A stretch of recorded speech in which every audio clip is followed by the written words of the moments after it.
All right, we have entered that time where we are now going into a new year. It is 2026. We are leaving the past behind. And with that, we have all the fun New Year's book videos, such as the books I want to read in 2026 and all the books that I read in 2025. 2025 was a bit of a mixed bag for me as far as reading went. I feel like I read a lot less books than I typically would, landing at 37 total. And I feel like I didn't find that many favorites. I had a really hard time choosing books that really worked for me, and I think that affected my reading year a lot. It kind of just felt like a weird one, a very mediocre one, if you will. But I still want to talk about each and every book I read, and with that, I'm going to tell you whether I'd recommend it and tell you what I rated it. So let's get right into it. I started off with one of my favorites, More Than Just Us by Ali Atosky. Yes, I would absolutely recommend this. I give it 5 stars every time. It makes me sob. It's just so special to me. Then I read a kind of new one for me. I read Look Back, which is a manga. It was recommended to me by a friend, and I might recommend it. As far as manga goes, I feel like it's probably a good one, but what would I know? I've never read one, but I gave it like 3 stars. I just don't think that's my type of genre. I read through it too quickly, and it just like didn't stick with me the way I would want a book to. But it was fun, and I guess I would say read it. Why not? Up next, we have Harry Potter and the Deathly Hallows. I finally finished this series in 2025, and I would recommend reading this one. However, I will say this was my least favorite in the series. Please don't hate on me. I know a lot of people would disagree. It just didn't work as well for me, but I'm still really happy that I finally got through the whole series. Oh, and I gave it like 3.5 stars. Then we have First Time Caller by B.K. Borison. Absolutely, hands down, I would recommend this one. 4.5 stars. It is the most well-written romance I've read in so long.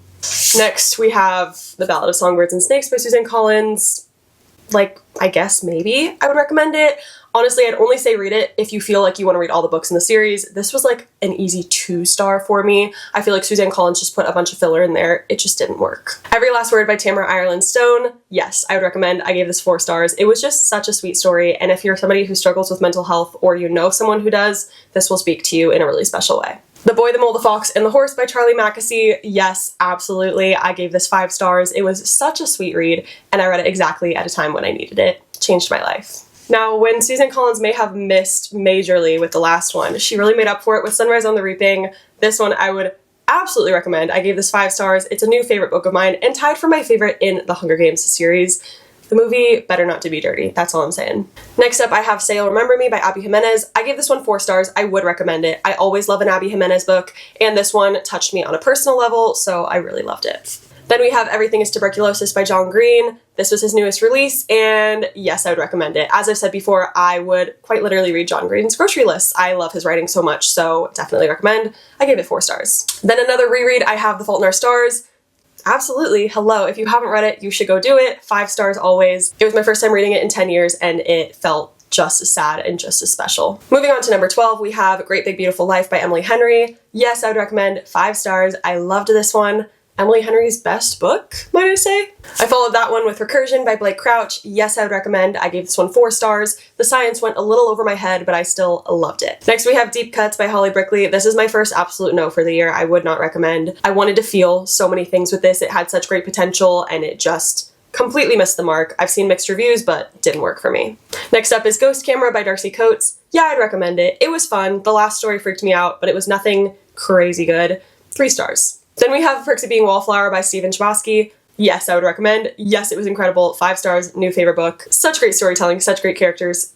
Go read it if you haven't. You'd Be Home Now by Kathleen Glasgow. Yes, I'd recommend. I gave this 4 stars. It is just such a tragically beautiful deep dive into siblinghood, drug addiction, and just kind of trying to heal within a family. Our Infinite Fates by Laura Stephen. No. I wanted to love this one, and it just didn't work for me. I felt like there were too many plot holes, and it just dragged on too long. The Naturals by Jennifer Lynn Barnes. Yeah, why not? It was fun. I gave it 3 stars. It's just like a fun, cute little series. Where the Darkness Lies by Cheyenne Malia. As much as I don't want to say anything bad about this because the author was so sweet, I did meet her, I would not recommend it. It didn't work for me. I felt like the verbiage for the male main character was kind of giving me the ick, and I didn't love the story. Next, I have another reread, Tomorrow and Tomorrow and Tomorrow by Gabrielle Zevin. Duh, 5 stars, my favorite book ever. Go read it if you haven't. Then we have The Troop by Nick Cutter. Not really. I've always heard that this was the most gruesome horror book ever. It's basically a horror version of Lord of the Flies, and people were not lying. I did not vibe. 2.5 stars. Horror Store by Grady Hendrix. No. 2 stars. Grady, I love ya, but you severely let me down with this one, unfortunately. The Haunting of Ashburn House by Darcy Coates. No, unfortunately. This one was just your cookie cutter ghost story, haunted house story. Boring. There's better ones out there. Wait, side note, do you guys ever find bookmarks in books that you read a while ago? Like you left the bookmark in there and never took it out? Because I just did that and I'm so excited because I thought I lost this. Okay. Moving on to number 25 and my favorite book of the year, Carrie Soto is Back by Taylor Jenkins Reid.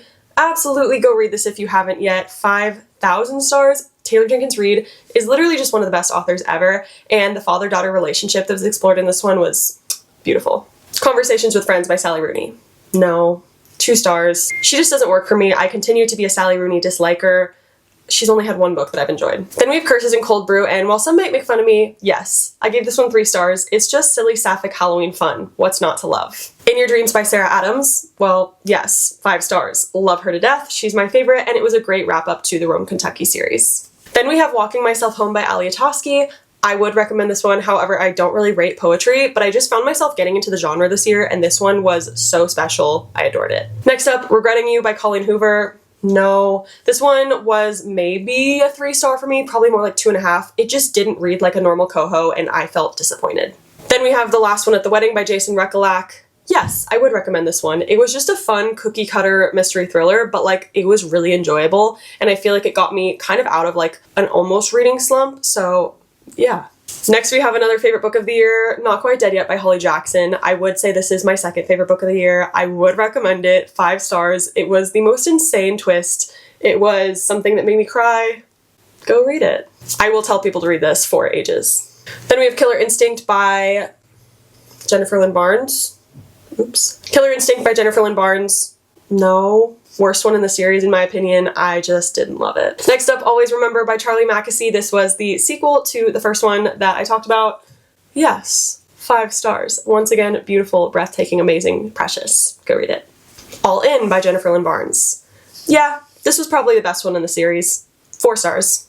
Devotions by Mary Oliver. Yes. I don't rate poetry once again, but this one I read over the span of about a year and I loved so much. This one brought me words on days when I really needed them, and that was so special. And finally, book number 37, we end this year with Bad Blood by Jennifer Lynn Barnes.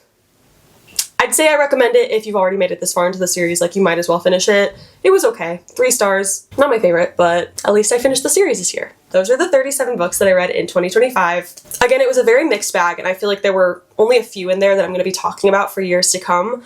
But that was my reading year, and I can't change what it was. I'm grateful for what it was. And now on to 2026, where I'm hoping to have so many better reads. If you guys read anything really great in 2025, feel free to let me know. I'm looking for some good book recs for 2026. I'm just excited to see what this reading year holds. So thank you guys so much for watching. Feel free to like, comment, subscribe, and be friends with me. All my links are down below as per usual. I hope you guys had a great New Year's, and I hope you have a wonderful 2026. I'll see you in the next one. Bye.